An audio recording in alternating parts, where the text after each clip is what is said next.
അവനെ കണ്ടിട്ട് Don Bosco പുണ്യാളിനെ പോലെ ഉണ്ട്, പാവം. ശരിയാ, ഇവൻ ആള് ബുദ്ധിമാനാ, കണ്ടാലറിയാം. മോനെ ഇങ്ങോട്ട് വന്നേ, അങ്കിള് ചോദിക്കട്ടെ. ആ, നീ പറഞ്ഞത് ശരിയാ, അവൻ നല്ല ബുദ്ധിമാനാ. നിന്നെ അവന് പെട്ടെന്ന് മനസ്സിലായി. ഇതാ പറഞ്ഞത് പിള്ള മനസ്സിൽ കള്ളമില്ലാന്ന്. കൊച്ചുമിടുക്ക. നിന്നെ പോലെ തന്നെ ആരോ വലിച്ചെറിഞ്ഞ ഒരു കുഞ്ഞിന് ഒരു നല്ല ജീവിതം കൊടുക്കാനുള്ള മഹാമനസ്കതയാണ് കർത്താവ് നിനക്ക് തോന്നിച്ചിരിക്കുന്നത്. ജീവ, മറ്റു കാര്യങ്ങളൊക്കെ പറഞ്ഞുറപ്പിച്ചിട്ടുണ്ടെങ്കിൽ ഇതിനെ നമുക്ക് എടുക്കാം. എങ്ങനെയുണ്ട് സാധനം? എങ്ങനെയുണ്ട്? പിന്നെ അന്യായമായിട്ടുള്ള വിലയൊന്നും അച്ഛൻ പറയരുത്. അച്ഛനും ഞങ്ങൾക്ക് നഷ്ടമില്ലാത്തൊരു റേറ്റ്. മനസ്സിലായില്ല? അയ്യോ, അച്ഛന്റെ ഒരു കാര്യം. ഇതിന് ഞങ്ങൾ ഉറപ്പിച്ചു. ഒരു 5 മുറിയോ? ചേട്ടാ, നീ ഇതിൽ ഇടപെടണ്ട. കച്ചവടം ഞങ്ങൾ ഉറപ്പിച്ചോളാം. ഏത് സാധനം ആയാലും കണ്ണും പൂട്ടി വില പറയുന്ന സ്വഭാവമാണ് നിന്റേത്. 22 കിലോ ഉള്ളൂ. വെച്ചോളൂ എന്റെ കുഞ്ഞിനെ താഴെ. അയ്യോ, ഇത് അച്ഛന്റെ കുട്ടിയാണെന്ന് ഞാൻ അറിഞ്ഞില്ല. ഞാൻ വിചാരിച്ചത് വല്ല അനാഥ കുട്ടിയാണെന്ന്. താഴെ നിർത്താൻ.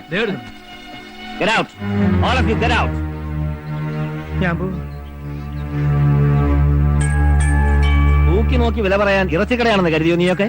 ഞാൻ അപ്പോഴേ പറഞ്ഞത് അച്ഛനൊരു ചൂടനാണ്, വളരെ സൂക്ഷിച്ചിടപെടണം. ഒന്നിറങ്ങി പോകുന്നുണ്ട് രണ്ടും.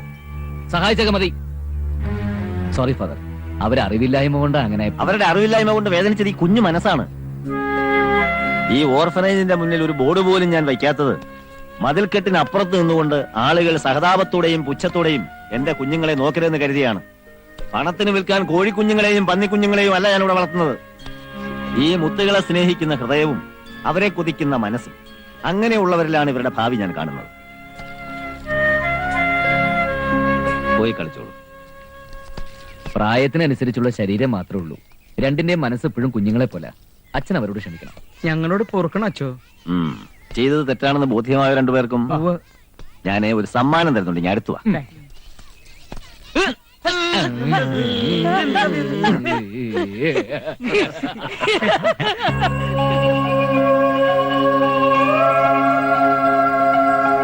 അല്ല, ഇതാര് കുട്ടൂസോ?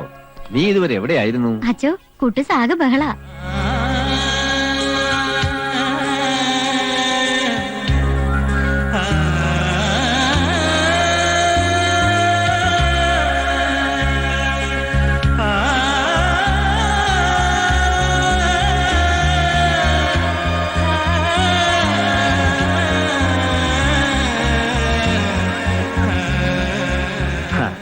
കുട്ടൂസേ, വാ. ഇവിടുത്തെ ഏറ്റവും പ്രായം കുറഞ്ഞ കുട്ടിയായി ഇവൻ. 3 മാസം പ്രായമുള്ളപ്പോഴാണ് ഇവനെ എനിക്ക് കിട്ടിയത്. അച്ചു, ഞാനിവനൊന്ന് എടുത്തോട്ടെ. അതിനെന്താ? അതൊക്കെ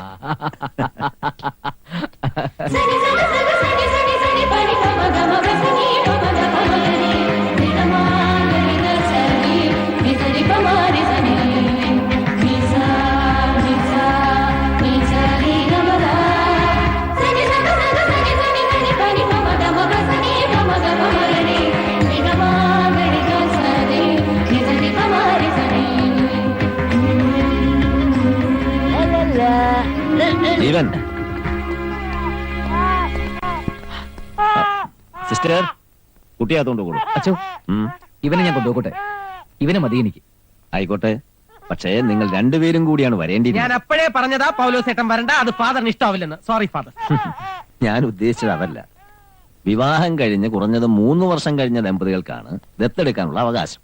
അത് മാത്രമല്ല, ഇനി ഒരിക്കലും പ്രസവിക്കാൻ സാധ്യതയില്ലെന്ന് ഭാര്യയെ ചികിത്സിച്ച ഗൈനക്കോളജിസ്റ്റിന്റെ സാക്ഷ്യപത്രവും വേണം. കുറച്ച് ഫോർമാലിറ്റീസ് വേറെ ഉണ്ട്. എവിടെയാ നിങ്ങളുടെ ഭാര്യ?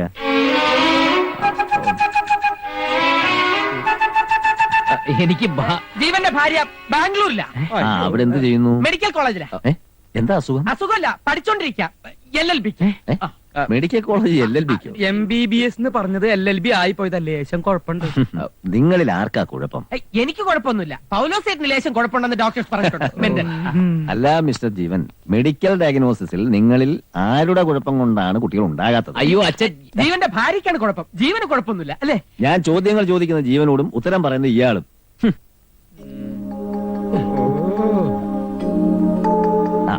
എന്താ ഭാര്യയുടെ പേര്?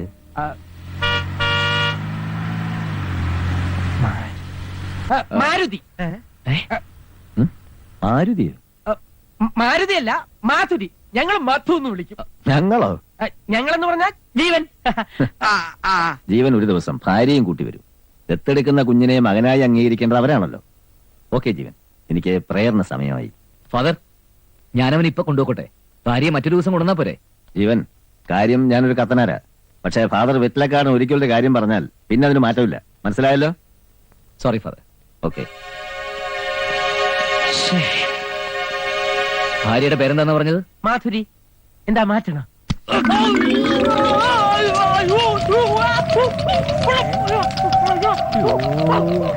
എവിടെ LLBക്ക് പഠിക്കുന്ന ഭാര്യ? ബാംഗ്ലൂർ നിന്റെ അമ്മായിമ്മയുണ്ടോടാ പുല്ലേ? സൂത്രത്തിൽ ഒരു അച്ഛനാവണമെങ്കിൽ ഇങ്ങനെ കുറെ തട്ടിപ്പും നുണയൊക്കെ വേണ്ടി വരും.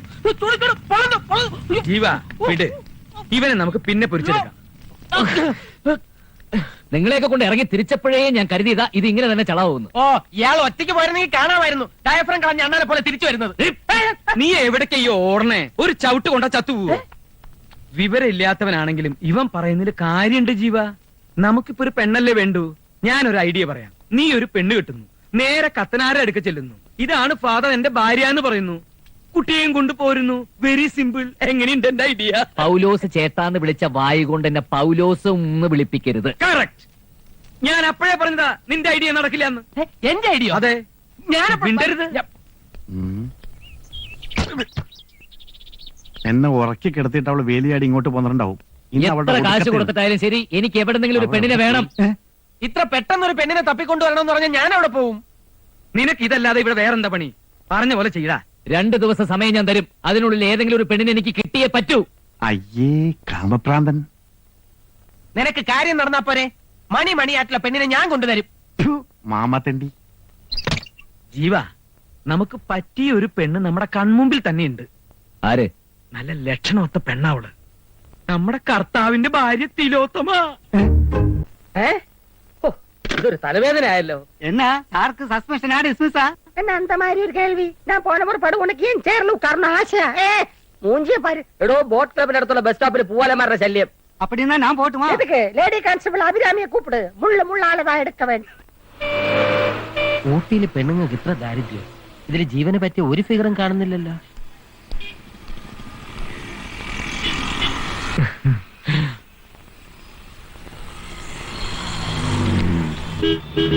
പശുവാണ് സകുനം. കൊള്ളാം.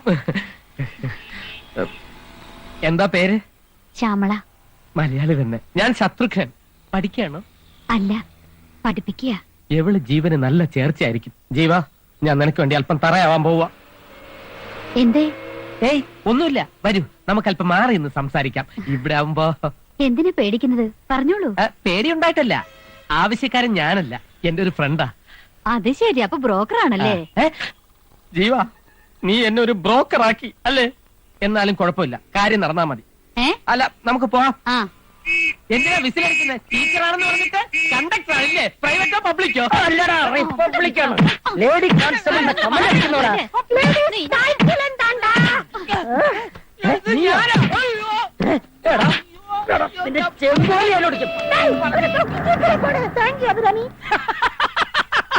പോകുമ്പോ എന്തൊരു സ്മാർട്ട് ആയിരുന്നു. എന്താടാ വിളിക്കുന്നത്? നിനക്ക് വേണ്ടിയാ ഞാൻ ഇതൊക്കെ ചെയ്തത്. ബസ് സ്റ്റോപ്പിൽ നിൽക്കുന്ന പെണ്ണുങ്ങളെ പഞ്ചാരടിച്ചിട്ട് അല്ലടാ സുഹൃത്തിനെ സഹായിക്കുന്നത്. കേട്ടല്ലോ ജീവ.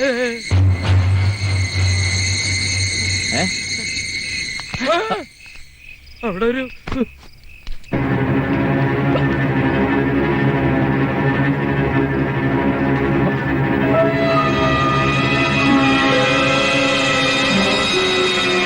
ഇവിടെ ഇങ്ങനെ ആരും കാണുന്നില്ലല്ലോ.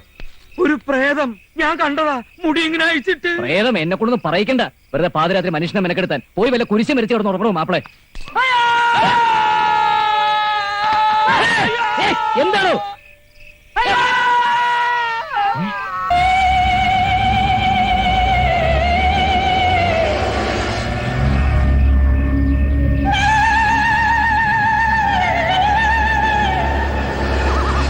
ഇന്നെന്താ ആഴ്ച?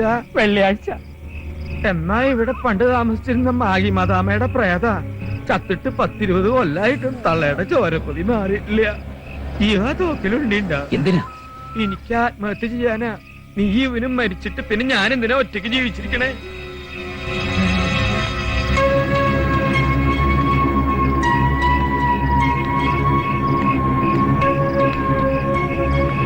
ആരടി നീ?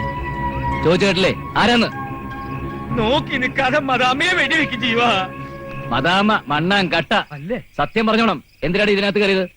പറയേ, ഒന്നുകൂടെ ഞാൻ നിന്ന് മോങ്ങാതെ പറയടേ. ആരാ നീ? എങ്ങനെ വണ്ടിക്കകത്ത് വന്നു? എന്റെ പേര് ഹേമ. ഞാൻ മൈസൂർക്ക് പോകാൻ സ്റ്റാൻഡിൽ വന്ന് ഇറങ്ങിയതാ. അവിടെ വന്നപ്പോഴാ അറിഞ്ഞത് ലാസ്റ്റ് ബസ്സും പോയിന്ന്. കാലത്തുള്ള ഫസ്റ്റ് ബസ് ഇനി മൈസൂർക്കുള്ളൂന്ന് അറിഞ്ഞപ്പോ ഞാൻ ആകെ പേടിച്ചു പോയി. എന്നെ പോലൊരു പെൺകുട്ടി രാത്രി ഒറ്റയ്ക്ക് ബസ് സ്റ്റാൻഡിൽ നിന്നാലുള്ള അവസ്ഥ അറിയാലോ. ചിലരുടെ നോട്ടം കണ്ടപ്പോ രക്ഷപ്പെടാൻ ഞാൻ ഒരു മാർഗ്ഗേ കണ്ടുള്ളൂ. റോഡിൽ നിർത്തിയിട്ടിരുന്ന ഈ വണ്ടി ഞാൻ അതിൽ കയറിയിരുന്നു. വണ്ടി കയറിയിട്ട് ഇത്രയും നേരം നീ എന്താടി മിണ്ടായിരുന്നത്? നല്ല ക്ഷീണം ഉണ്ടായിരുന്നു. വണ്ടിയിൽ കയറിയ പാടെ ഞാൻ ഉറങ്ങിപ്പോയി. ആട്ടെ, കുട്ടിയുടെ വീട് എവിടെ? വീട്ടിൽ ആരൊക്കെ ഉണ്ട്? എനിക്ക് വീടും സ്വന്തക്കാരും ഒന്നുമില്ല. ഞാൻ കോയമ്പത്തൂർ ഒരു വീട്ടില് കുട്ടിയെ നോക്കാൻ നിൽക്കുകയായിരുന്നു. അവിടുത്തെ സാറിന് ഡൽഹിയിലേക്ക് സ്ഥലം മാറ്റമായി. ആ സാറ് മൈസൂരുള്ള ഒരു സാറിന്റെ അഡ്രസ് തന്നു. അവിടെ കുട്ടിയെ നോക്കാൻ ഒരു ആയ വേണമെന്ന് പറഞ്ഞിരുന്നു. അങ്ങോട്ട് പോവുമായിരുന്നു ഞാൻ. താൻ കയറിയ വീട് ചിരിക്കാത്ത വീട്, ഇത് ചിലക്കാത്ത പാട്ട് പാടി പാചകം ചെയ്ത ഭക്ഷണത്തിലൊക്കെ തുപ്പല് തെറിക്കും. 10-12 വർഷമായിട്ട് പൗലോസ് പാട്ട് പാടി തന്നെയാണ് പാചകം ചെയ്യാറ്. അത് തന്നെയാണ് ഇവിടെ ഉള്ളവർ ഭക്ഷിക്കാറ്. വേണമെങ്കിൽ ഞണ്ണിട്ട് നീ പൊക്കോ. അയ്യേ, കയ്യിൽ ഗ്ലൗസ് ഇട്ടിട്ട് വേണം ഇതൊക്കെ ചെയ്യാൻ. കയ്യിൽ ഗ്ലൗസ് ഇടാൻ ഞാൻ മൃഗ ഡോക്ടറൊന്നും അല്ല. രാത്രി എന്താ ഇവിടെ പതിവ്? രാത്രി സാധാരണ ഇവിടെ ഉറങ്ങാറാ പതിവ്. അതല്ല ഇനി ഇപ്പൊ കഥകളിയോ കുച്ചിപ്പുടിയോ. രാത്രി കഴിക്കാൻ ഭക്ഷണം എന്താന്നാ ചോദിച്ചേ? ജീവന് കഞ്ഞി, അതുകൊണ്ട് ഞങ്ങളും കഞ്ഞി. നിങ്ങളൊക്കെ കഞ്ഞികളാന്ന് എനിക്കറിയാം. എനിക്ക് ചപ്പാത്തിയോ പൂരിയോ വേണം.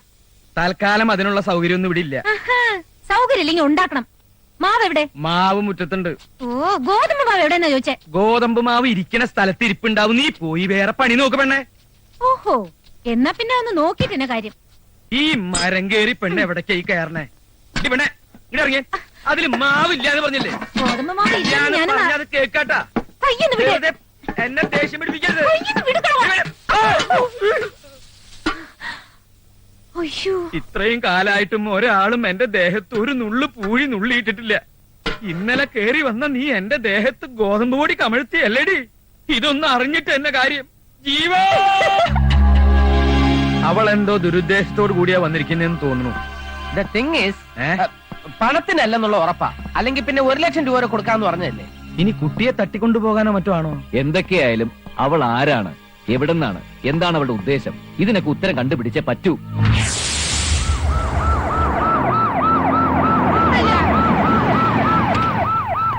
വിടില്ല. എവിടെ വിളിച്ചാലും ഞാൻ പൊക്കും. തമ്പാനൂർ തമ്പാനെ ശരിക്കും അറിയില്ല. എന്താ ആരെ പൊക്കുന്ന കാര്യം? തൽക്കാലം തന്നെയല്ല, അതിന് സമയമായി വരുന്നതേ ഉള്ളൂ. അവളെ ഞാൻ പൊക്കും. എല്ലാവരോടും കൂടിയാ പറയുന്നത്, കരുതിയിരുന്നോ? അവൾ എവിടെ ഉണ്ടെന്ന് എനിക്കറിയാം.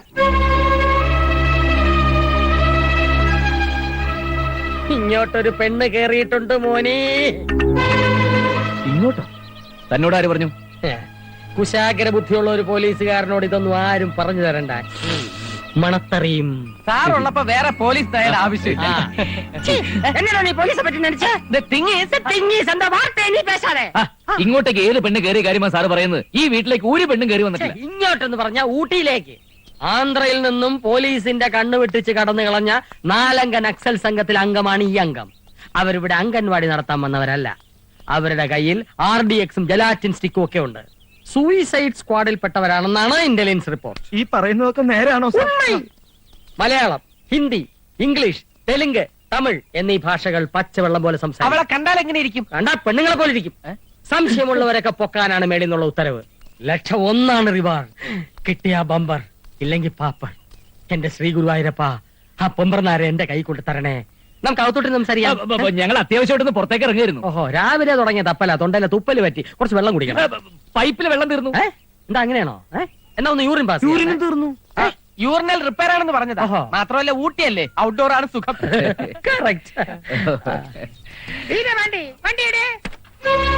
ചമ്പാൻ പറഞ്ഞ നെക്സൽ പെണ്ണ് ഇവള് തന്നെ. അവൾക്ക് തൽക്കാലം ഒരു ഷെൽട്ടർ ആണ് ആവശ്യം. അവൾ ഇന്നലെ എന്നോട് പറഞ്ഞതാ. ആണോ? വാ. അവള് തന്നെയാണോ ഇവളെന്ന് നമ്മൾ എങ്ങനെ അറിയും? അതിനൊരു വഴിയുണ്ട്. അവൾക്ക് എല്ലാ ഭാഷ അറിയാമെന്ന് നമുക്കൊന്ന് ടെസ്റ്റ് ചെയ്യാം. ഹലോ, എന്താ ഒരു ഗൂഢാലോചന? എന്നെ ഇവിടുന്ന് എങ്ങനെ ഓടിക്കാന്ന് ആലോചിക്കായിരിക്കും അല്ലേ? ഞങ്ങള് പ്രകൃതി ഭംഗി കണ്ട് ആസ്വദിക്കുകയായിരുന്നു. സാഫ് സാഫ് ബതാദോ തൂ കോൻ ഹൈ? ഇതെന്താ പുതിയൊരു ദേശസ്നേഹം? அறிஞரண்ணா எழுதி வைத்த ஓலை, அது நல்லவர்க்கு வாழ்வு வரும் நாளை. நீயோ ஒரு அல்லி, பார்வையிலே ஒல்லி, ஆனா நீ ஒரு கள்ளி, நானோ ஒரு புள்ளி. எங்கிட்ட மோதுனே நீ போக வேண்டியது பள்ளி.